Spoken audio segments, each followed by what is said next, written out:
despegue urbano del barrio llamado con razón Pueblo Nuevo data de los principios de la década de los años 20 del siglo XIX. La cercanía del río San Juan, que lo rodea por el norte y el oeste, y la concentración luego de los almacenes de azúcar, así como la localización de dos primeras estaciones de ferrocarril, marcaron un desarrollo urbano de cierta importancia que fue alcanzando notoriedad en el decurso del propio siglo, sobre todo por la concentración de una población diferente en cuanto a ocupaciones de la que ya habitaba en el centro histórico y Versalles. El propio desarrollo y planificación urbana dictó la necesidad de levantar una iglesia. En un documentado estudio de la pluma de Marta Sara López García y Manuel Marrero Ávila, se hace un pormenorizado recuento de la historia de esta edificación eclesiástica, cuya importancia es más significativa de cuanto aparenta la magnitud del propio edificio. Con fecha 24 de enero de 1828, los vecinos de Pueblo Nuevo iniciaron las gestiones ante el gobierno y las autoridades eclesiásticas para erigir una iglesia que cumplimentara las obligaciones religiosas de la comunidad. Para ello se contaba con los terrenos que el 6 de junio de 1827 había donado la señora Rita Sotolongo. En el proyecto estuvo involucrado el doctor Manuel Francisco García, párroco de San Carlos.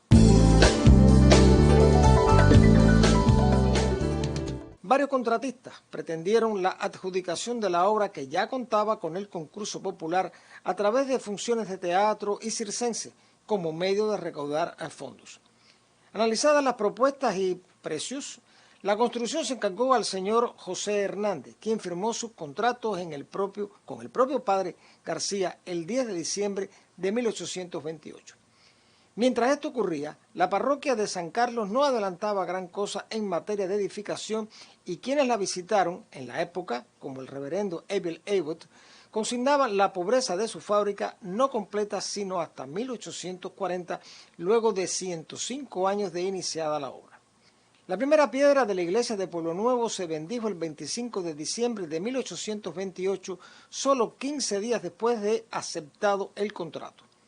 Como era costumbre, se encerró en un tubo hermético de cristal una guía de forasteros, monedas de plata y cobre, una composición poética hecha al efecto y una inscripción en latín. El acto, celebrado a las 5 de la tarde, contó con la presencia del gobernador de la ciudad, don Cecilio Ayón, además de un nutrido concurso de la población del lugar, la cual celebró el acontecimiento hasta altas horas de la noche.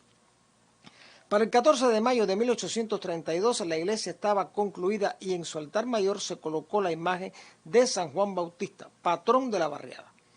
El sacerdote a cargo fue Mariano González de Chávez.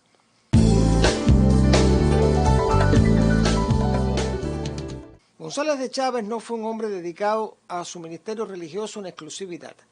Conta su preocupación por dotar al vecindario de condiciones adecuadas que tributan también a la salud material de la feligresía por más de 24 años, razón por la cual interesó del gobierno la creación de un cementerio local que aliviara el tránsito de fallecidos y deudos hasta el lejano cementerio de Embarcadero Blanco, ya ruinoso, con el triste espectáculo de hacerlo los deudos llevando al difunto terciado a lomos de una cabalgadura, las más veces con los pies rozando el barro o el polvo del camino.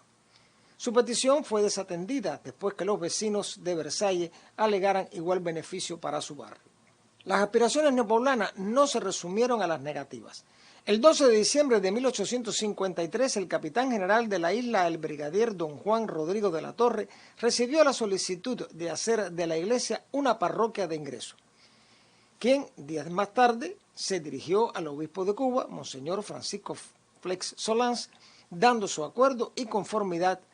Para estas fechas, Pueblo Nuevo contaba con más de 5.000 habitantes y era un barrio de marcado y constante desarrollo popular y mercantil. La reina acordó su permiso el 2 de febrero de 1855 con límites administrativos dados por las fincas de la unión de los ríos Las Cañas y San Agustín hacia el oeste, hacia el puente de Bailén al este y desde ahí hasta Peñas Altas y la desembocadura del Canímar, luego hacia el interior, tierra adentro, hasta la jurisdicción de Limonar y Santa Ana, hasta la unión del San Agustín en el inicio de Ceiba Mocha. Hacia 1856 se solicita las primeras reparaciones del inmueble, por lo que se crea un expediente que evaluara el carácter de las obras y las donaciones hechas por los vecinos para ello. Estaba previsto en el proyecto aumentar el edificio y levantar una torre campanario que en la fecha no poseía aún. Para los trabajos de albañilería se contrató al maestro de obras Bonifacio Birne Sardiña y como carpintero al señor Desiderio Ortiz. No obstante las aspiraciones, el ensanche previsto no pudo llevarse a cabo, de modo que las dos naves laterales, el presbiterio y las habitaciones accesorias de la sacristía no se ejecutaron, aunque sí la torre. En el diseño de la obra intervino el arquitecto Daniel Dallaglio, proyectista y constructor del Teatro Sauto. El inventario de la iglesia realizado el 20 de febrero de 1881 muestra que la edificación no disfrutaba de su mejor momento. La techumbre en mal estado, una pila bautismal, 6 altares, una habitación de almacén, la sacristía y una habitación en los altos.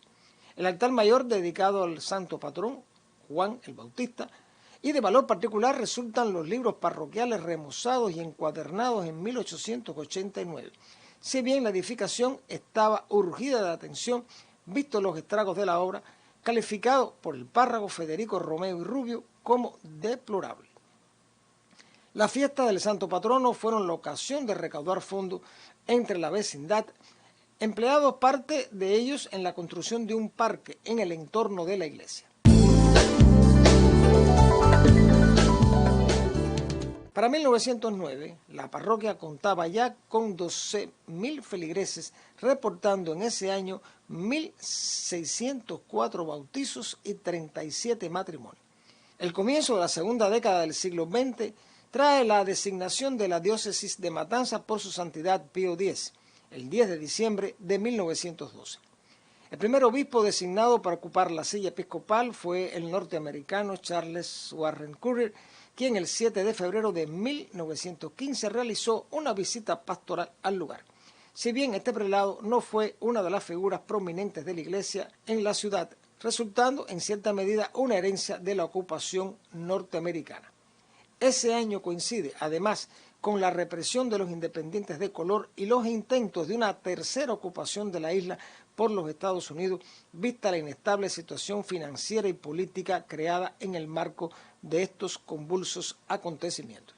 El 12 de junio de 1932, al cumplirse el centenario de la iglesia, se programó un amplio proyecto festivo a desarrollarse los días 21 a 27 de junio, con particularidad el día 23, festividad de San Juan.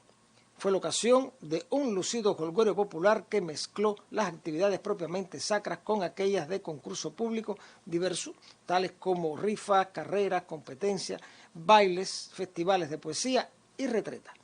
Los poetas Bonifacio Birne y Agustín Acosta escribieron para la ocasión.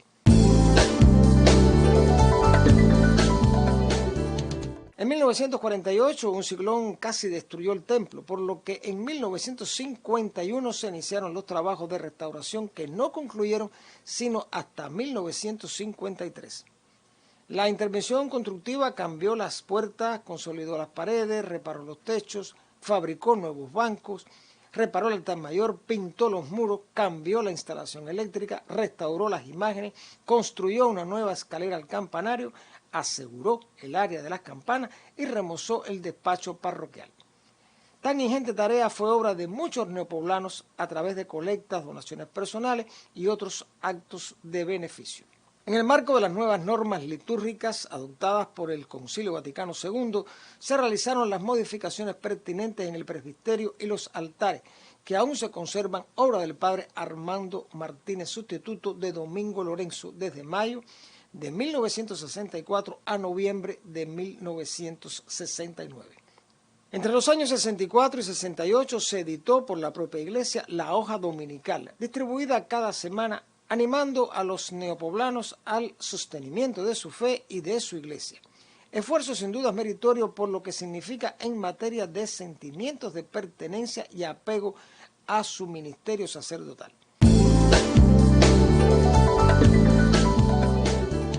La última de las reparaciones de importancia tuvo lugar en 1987 bajo la administración del párroco Joaquín Rodríguez Cruz, con una nueva reposición del techo dañado por el paso del huracán Kate en noviembre de 1980 y cambios en la pintura de los interiores y la instalación eléctrica.